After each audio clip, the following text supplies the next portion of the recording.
นกเขาตัวนี้แม่คือขันหาวขันดองแท้มาโตอยู่เฮือนหันนะมันก็บ่หาวบ่ขันจักซี่โอ้ยมันก็หาวนั่นตัวมันไม่นกแถวนี้อันนี้นกต่างถิ่นตัวนี่ขันยุ่นห่วยมันเกี่ยวกันอยู่บ่ต่างถิ่นกับบ่ต่างถิ่นหั่นน่ะอ๋อก็เกี่ยวเหรอเนาะถ้านกมันอยู่เมืองเก่าน่ะมันเหงาออกต่างถิ่นมันก็หาวทั้งตัวอันเจ้าบ่เห็นบ่แม่เซลเจ้าหันมันว่าต้องผัวป่วยเฮ้ยโอ้ยแล้วก็ป่วยอีหลีหั่นล่ะแล้วบ่หาวบ่ซื่นน้ำมูจักเทื่อโอ้ยมันก็บ่หาวบ่ซื่นแล้วบ่ได้ไปใส่มาใส่จักเทื่อเนาะ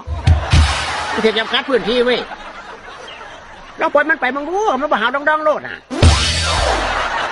มันถือกินไหมมันก็หาวเท่านั้นตัวโคตรหาวเฮ้ยนี่เราว่าจะผัวป่วยเว้ยโอ้ยกับพ่อแม่เหรอเนาะบ่ได้แท้เขาแต่จังซี่เนาะมากหลายบ่กินใหม่ๆหั่น